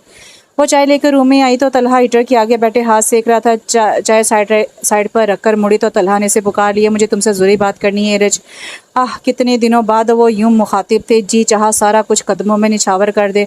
तलहा बेड पर बैठ गई और वो सोफे पर टिक गई। दोनों अपनी अपनी जगह खामोश थे। मुझे लगता है कि अब वो वक्त आ चुका है कि मैं तुम्हारी सारी गलफहमियाँ दूर कर दूँ, सारी खूबियाँ मिटा दूँ। आई एम सॉरी इरज, मैं तुम्हारी मोहब्बत की कदर नहीं कर सका। तलहा ने घुमा फिरा कर बात शुरू की तो इसकी सांसें यकदम से तेज़ होती चली गई। मैंने तुम्हारी मोहब्बत और चाहत को हमेशा ठुकराया इरज, क्योंकि मैं इस सब को महज बचपना समझा था। मेरे नज़दीक लड़कियों को इतराफ़ मोहब्बत नहीं करना चाहिए, क्योंकि हर कोई इनको इतराफ़ मोहब्बत पर अपनी मोहब्बत दान नहीं दे कर सकता। इसने आस्था और मदम आवाज़ में कहा तो इरज ने चूंक कर तलहा की जानिब देखा। मोहब्बत, चाहत, मुझे इन सब के लिए वक्त ही नहीं मिला इरज। मैं तो एक प्रैक्टिकल और सीधी सादा ज़िंदगी गुजारने वाला आमसा शख्स था। तुम्हारी मोहब्बत ने मुझे सरता पाप बदल कर रख दिया है। मैं इन सब को खराफात समझता आया हूँ, क्योंकि मेरे नज़दीक मोहब्बत महज अपनी ज़ाती चीज़ों से की जाती, जिसके अपने होने का यकीन हो तो ज़्यादा बेहतर रहता है, वरना सारी उम्र प्यास, तशनगी, रसवाई हाथ आती है। फिर मोहब्बत करने के बाद ऐसा समझना कि वो शख्स हमें हर सूरत में मिल भी जाएगा, यहाँ से पाने के लिए हर हद से गुजरना भी ज़रूरी नहीं, क्योंकि हमारी ज़िंदगी में ये सब बातें महज अफसानी बातें लगती हैं, हकीकत से बहुत दूर। मुझे किसी सूरत ये अच्छा नहीं लगता था कि तुम मेरे सामने रो रो कर अपने जज्बात को बेमोल करती। तुम्हारी इज़्ज़त नफ्स मजरूह हुई तो तकलीफ़ हमेशा मुझे हुई रज, और मैं आज इस बात का एतराफ़ भी करता हूँ कि मैं तुमसे कल भी बेहद मोहब्बत करता था और आज इससे भी ज़्यादा करता हूँ। वो बहुत आसान से हर मौक़िफ़ को इरज पर वाज़े कर गए थे। तुम खुद ही सोचो इरज, मोहब्बत करने के बाद इसका ढंडोरा पीटना कितना ऑकवर्ड सा लगता है। अगर मेरी जगह कोई और होता तो शायद वो इन जज्बात और एहसास से खेलता ज़रूर। मर्द के लिए सब तो बहुत ही नया और अच्छा होता है, मगर फिर जब औरत को बेमोल होना पड़े तो इससे इस बात से कतन कोई फ़र्क नहीं पड़ता इरज। और हर शख्स की फजू जज्बों की आपारी नहीं जानता। हर शख्स मोहब्बत के एहतराम और पासदारी का मौक़िफ़ संभाले रखने का तरफदार नहीं हो सकता। तलहा की बातें जैसे रगों पे में उतरती जा रही थी। रज ठीक ही तो कह रहे थे वो, इसकी बेवकूफ़ियों और इसकी शिद्दत अगर बेमोल हो जाती तो फिर कुछ लम्हे तक दोनों के माबैन गहर खामोशी छाई रही। मैं इस ज़रगाम का बहुत शुक्रगुज़ार हूँ कि इसने मेरे कहने पर अपना प्रपोज़ल वापस ले लिया, क्योंकि मैं नहीं चाहता था कि तुम्हारी इस कदर चाहते बेमोल हो जाए। मैं वाकई में खुश नसीब हूँ कि मुझे इस कदर चाहने वाली लड़की मिली जो हर पल मेरे लिए दुआएं करती है। अब तलहा का मूड थोड़ा फ्रेश हुआ चला था। यूं ही दूर बैठी सिसकती रहोगी या पास भी आओगी? बेख्तियार ही तलहा के मुंह से फिसला तो इरज की आंखों से अश्कों का एक सैलाब सा चल निकला था। वो उठकर इरज के करीब ही सोफे पर बैठ गया और इसे खुद से लगाकर सहारा दिया। कितने दिनों से वो ज़ब्त की इंतहाओं को छू कर गुजर रही थी, अब वो इसके कंधे का सहारा हासिल कर पाई थी। अपने गिर्द वो मजबूत हिसार इसे इस बात का साहस दिला रहा था कि तलहा अब इसके हैं और वो इसे दिल से कबूल कर चुके हैं। इरज, तुम्हारे आंसू मुझे आज भी इतनी ही तकलीफ़ देते हैं जितने पहले देते थे। अपने साथ लगाए हुए उसे चुप करवाने में मगन थे। तुमने कभी ऐसी शादी देखी है जिस पर दोनों मियाँ बीवी बिना हनीमून के ही अपनी ज़िंदगी गुजार रहे हों? वो यकदम से दूर हटी नहीं ना। और तुमने कभी इस कदर पागल लड़की देखी है जो अपनी मोहब्बत और चाहत को पाकर भी इससे बहुत दूर दूर रहती है? वैसे मैं तुम्हारे सब्र और हिम्मत की दाद ज़रूर दूंगा। अब वो मुस्कुराते हुए इसे मुसलसल छेड़ रहे थे। तलहा, अब मुझे शर्मिंदा कर रहे हैं। तुम मुझसे यूं दूर दूर रहोगी तो और कर भी क्या सकता हूँ? जी। वो हैरान ही तो थी इसकी बातों पर। ओके, ये बताओ कि तो मुझसे नाराज़ तो नहीं, तुम्हारे दिल में कोई रंज तो नहीं? तलहा ने इसे प्यार से खुद से करीब करते हुए पूछा तो जवाब नफ़ी में मिला। अच्छा, तो फिर प्यार करने की इजाज़त तो दे दोगी ना? वो तेज़ी से नफ़ी में सर हिला गई तो तलहा हंसने लगे। मैं तुमसे इजाज़त मांगूँ तब ना? मुझे इजाज़त की ज़रूरत नहीं है। तलहा ने इसे ये बात कहकर बिलाशुबा बहुत मोतबर कर दिया था। वो इस शख्स के सार में ख़ुद को दुनिया की खुशकिस्मत तरीन लड़की तस्वर कर रही थी। खुदा ताला का जिस कदर शुक्र करती कम था। इसे ना सिर्फ तलहा की मोहब्बत मिली थी बल्कि वो एहतराम भी मिला था जिसकी हर लड़की तमन्नाई होती है, मगर तलहा की बातें जहन में नक्श होकर रह गई थी। इन बातों के मायने क्या थे वो पहले अगर समझ पाती तो शायद इनके दरमियान वो सख्तगी लम्हे ना आते। खैर, ये वक्त तो इन बातों के सोचने का नहीं था, क्योंकि तलहा ने इसकी ज़बरदस्ती आंखों में खुशबुओं के ख्वाब भर दिए थे। इसे अपने प्यार और तवज्जो से मुकम्मल कर दिया था। फिर तलहा के संग वो खुशबू भरा सफ़र करने चली थी जहाँ मोहब्बत की हसीन वादियों में प्यार ही प्यार था इसके लिए। तो यहाँ पे नावल ख़त्म हुआ। नावल का नाम था ये बरसती आँखें तरसती आँखें और इसकी राइटर हैं आयशा सहर मुर्तज़ा। ये नावल पब्लिश हुआ था डाइजेस्ट में 2007 को, यानी कि सन 2007 को। तो इस नावल में मुझे थोड़ा सा टचअप लगा, जो कुछ अरसा पहले एक ड्रामा पाकिस्तानी ख़त्म हुआ था, मीम से मोहब्बत, फ़रत इश्तियाक मैडम का था। वो तकरीबन तलहा और शायद जूनी थी या ज़ूबी थी, उनका भी तकरीबन ऐसा ही दरमियान में स्टोरी थी कि वो ऑफिस में था और वो उससे छोटी थी, तकरीबन ऐसे ही कोई स्टोरी थी।